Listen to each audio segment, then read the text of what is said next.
पहला पाठ नबी ईसायास काव्य की भाषा में यहूदियों के उस समय के आनंद का वर्णन करते हैं जब वे लोग निर्वासन के बाद अपने देश लौटेंगे।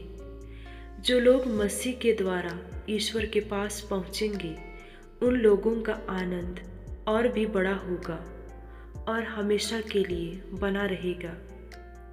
नबी ईसायास का ग्रंथ अध्याय 35 पद संख्याएं 1 से 6 और 10। ईश्वर स्वयं तुम्हें बचाने आ रहा है। मरुस्थल और निर्जल प्रदेश आनंद मनाएं, उजाड़ भूमि हर्षित होकर फले फूले। वह कुमुदनी की तरह खिल उठी, वह उल्लास और आनंद के गीत गाए। उसे लेबानोन का गौरव दिया गया है, कार्मेल तथा शारोन की शोभा। लोग प्रभु की महिमा तथा हमारे ईश्वर के प्रताप के दर्शन करेंगे। थके मांदे हाथों को शक्ति दो, निर्बल पैरों को सुदृढ़ बना दो। घबराए हुए लोगों से कह दो, ढारस रखो, डरो मत।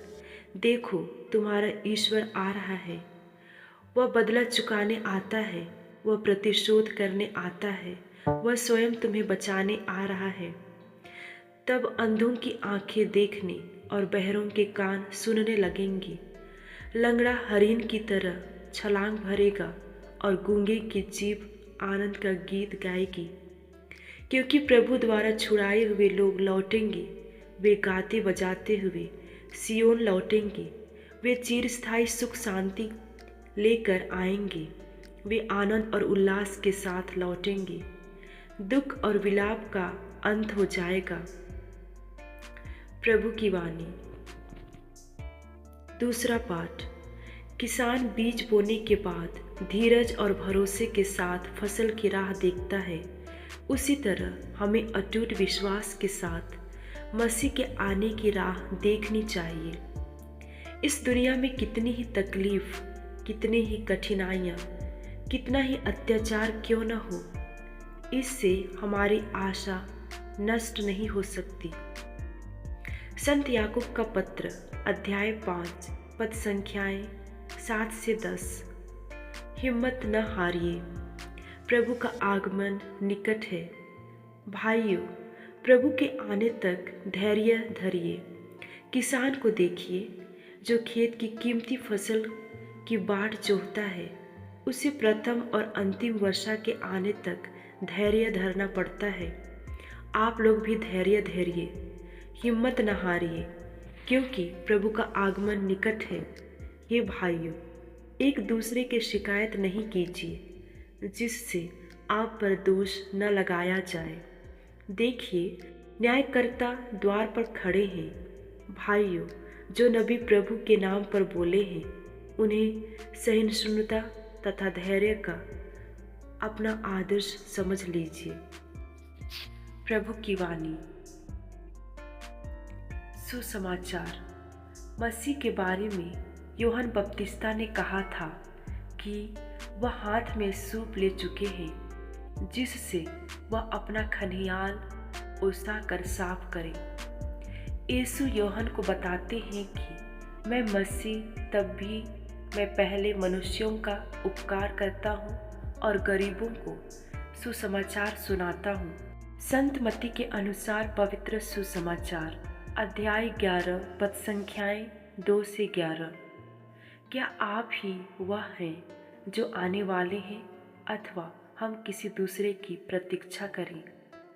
यूहन्ना ने बंदीगृह में मसीह के कार्यों की चर्चा सुनकर अपने शिष्यों को उनके पास यह पूछने भेजा, क्या आप ही वह हैं जो आने वाले हैं, अथवा हम किसी दूसरे की प्रतीक्षा करें? यीशु ने उन्हें उत्तर दिया, जाओ, जो कुछ तुम सुनते और देखते हो उसे यूहन्ना को बताओ। अंधे देखते हैं, लंगड़े चलते हैं, कोढ़ी शुद्ध किए जाते हैं, बहरे सुनते हैं, मुर्दे जिलाए जाते हैं, दरिद्रों को सुसमाचार सुनाया जाता है। और धन्य है वह जिसका विश्वास मुझ पर से नहीं उठ जाता है। वे विदा हो ही रहे थे कि यीशु जनसमूह से यूहन्ना के विषय कहने लगे, तुम लोग निर्जन प्रदेश क्या देखने गए थे? हवा से हिलते हुए सरकंडे को? नहीं। तब तुम क्या देखने गए थे?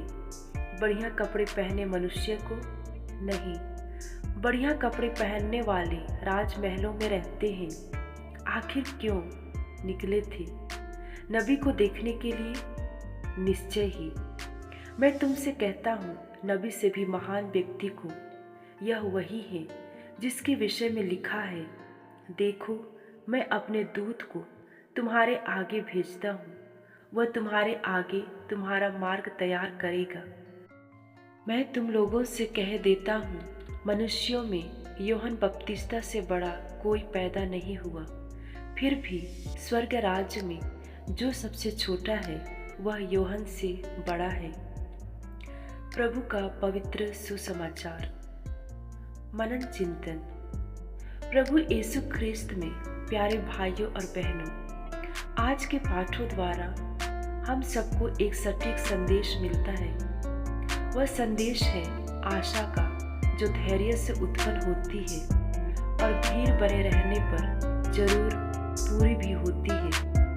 आज के पहले पाठ में हम नबी इसायास के आशावादी वचनों को पढ़ते हैं, जो उनके नहीं बल्कि ईश्वर के शब्द हैं, जिससे ईश्वर अपने प्रजा को यह आश्वासन दिला रहे हैं कि उनका मुक्तिदाता निकट है।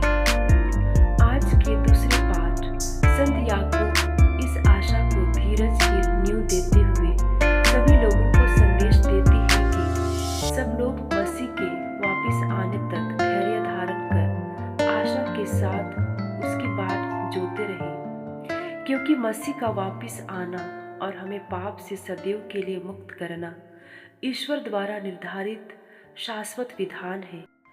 सुसमाचार में हम उस आशा को प्रभु यीशु के रूप में पूरा होते देखते हैं, जिसके फलस्वरूप लोगों के समक्ष महान चमत्कार प्रकट हुए हैं। इसीलिए प्रिय भाइयों और बहनों, अपनी अच्छी से अच्छी और बुरी से बुरी स्थितियों में भी हमें ईश्वर के मुक्तिदायी आगमन की बाट धैर्य और आशा के साथ जोहनी चाहिए, क्योंकि आशा व्यर्थ नहीं होती।